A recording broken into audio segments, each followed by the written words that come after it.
ಇರದ ಕಾಲದಲ್ಲಿ ದಾಸ್ಯ ಪದ್ಧತಿಯು ಜಾರಿಯಲಿ ಮಾರಾಟ ಮಾಡುವರು ಜನರು ಸ್ತ್ರೀ ಪುರುಷರನು ದನಗಳಂದದಿ ಪೇಟೆಯಲಿ ಅಂತೆ ಆ ಬಿಲ್ಲ ಸರದಾರನು ಕರೆದೊಯ್ದು ಅವಳನ್ನು ಕೌಶಂಬಿ ನಗರಕ್ಕೆ ಕೂಗಿದನು ಹರಾಜನು ನಿಂತೊಂದು ವೃತ್ತದಲ್ಲಿ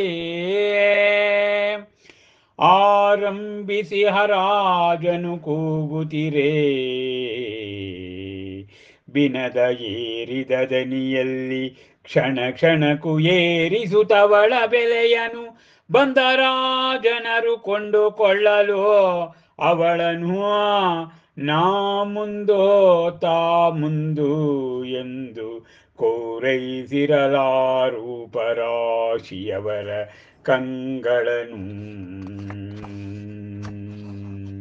ಕೋರೈಸಿರಲಾರೂಪ ರಾಶಿಯವರ ಕಂಗಳನು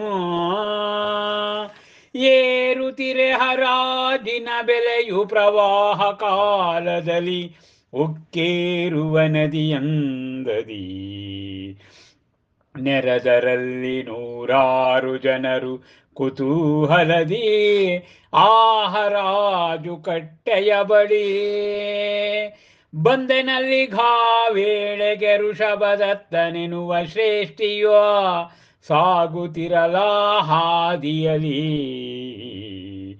ಅಂತೆ ವೀಕ್ಷಿಸಿದನವನು ನಡೆಯುತ್ತಿಹುದೇನೆಂದು ಇಣಕೆ ಕುತೂಹಲದಿ ಆ ಜನಸಾಗರ ಮಧ್ಯದಲ್ಲಿ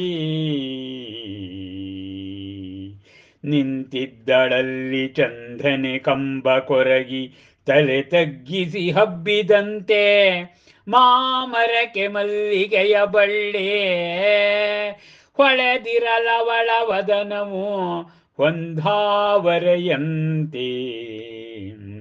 ಆ ಬಿಸಿಲಲಿ ಕಾಣುತ್ತಲೇ ಅವಳನ್ನು ಉದಿಸಲು ವಾತ್ಸಲ್ಯ ಭಾವವು ಶ್ರೇಷ್ಠಿಯಲೇ ಕೊಂಡನವಳನು ಉಳಿದವರಿಗಿಂತ ಅಧಿಕ ಬೆಲೆ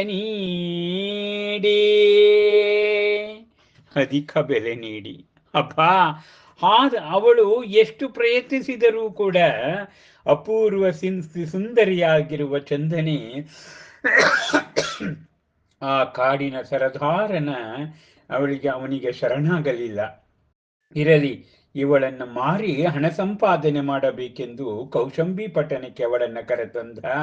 ಪಟ್ಟಣದ ಮಧ್ಯದ ವೃತ್ತದಲ್ಲಿ ಅವಳನ್ನು ಮಾರಲಿಕ್ಕೆ ಇಟ್ಟ. ಯಾಕೆಂದ್ರೆ ಆಗಿನ ಕಾಲದಲ್ಲಿ ಬುದ್ಧ ಮಹಾವೀರರ ಕಾಲದಲ್ಲಿ ದಾಸ್ಯ ಪದ್ಧತಿ ಇತ್ತು. ಹೇಗೆ ದನ ಕರು ಕುರಿ ಎಮ್ಮೆಗಳನ್ನ ಮಾರ್ತಾರಲ್ಲ, ಹಾಗೆ ಆಗಿನ ಕಾಲದಲ್ಲಿ ದಾಸ್ಯ ಪದ್ಧತಿ ಇತ್ತು. ಜನರನ್ನ ಹೆಣ್ಣು ಗಂಡು ಅವರನ್ನ ದನಗಳಂತೆ ಪೇಟೆಯಲ್ಲಿ ಮಾರ್ತಾ ಇದ್ರಂತೆ. ಹೀಗೆ ಕೌಶಂಬಿ ನಗರಕ್ಕೆ ಬಂದು ಹರಾಜನ್ನ ಕೂಗ್ತಾ ಇದ್ದಾನೆ ಚಂದನೆಯ ಬಗ್ಗೆ. ವೃತ್ತದಲ್ಲಿ ಹರಾಜು ಕೂಗ್ತಾ ಇದ್ದಾನೆ ಏರಿದ ದನಿಯಲ್ಲಿ. ಕ್ಷಣ ಕ್ಷಣಕ್ಕೂ ಅವಳ ಬೆಲೆ ಏರ್ತಾ ಹೋಗ್ತಾ ಇದೆ. ಜನರನ್ನ ಅವಳನ್ನ ಕೊಂಡ್ಕೊಳ್ಳಕ್ಕೆ ತಾಮುಂದು ಎಂದು ಮುಂದೆ ಬರ್ತಾ ಇದ್ದಾರೆ. ಯಾಕೆಂದ್ರೆ ಅಪೂರ್ವ ಲಾವಣ್ಯದ ರಾಶಿ ಅವಳು. ಹರಾಜಿನ ಬೆಲೆ ಏನು ಪ್ರವಾಹ ಕಾಲದಲ್ಲಿ ನದಿ ಉಕ್ಕೇರುತ್ತಲ್ಲ, ಆ ರೀತಿ ಅವಳ ಹರಾಜಿನ ಬೆಲೆ ಏರ್ತಾ ಇದೆ. ನೂರಾರು ಜನ ಬಂದು ಆ ಹರಾಜು ಕಟ್ಟೆಯ ಬಳಿ ಕೂಗ್ತಾ ಇದ್ದಾರಂತೆ. ಅದೇ ಸಮಯದಲ್ಲಿ ಋಷಭದತ್ತ ಎನ್ನುವ ಶ್ರೇಷ್ಠಿ ನಡೆದುಕೊಂಡು ಹೋಗ್ತಾ ಇರ್ತಾನೆ. ಏನು ಅಂತ ಹೇಳಿ ಅಲ್ಲಿ ಇಣಿಕು ನೋಡ್ತಾನೆ. ಆ ಜನಸಾಗರದ ಮಧ್ಯದಲ್ಲಿ ಪಾಪ ಆ ವೃತ್ತದಲ್ಲಿ ಕಂಬಕ್ಕೆ ಹೊರಗಿ ತಲೆ ತಗ್ಗಿಸಿ ನಿಂತಿದ್ದಾಳಂತೆ ಚಂದಳೆ.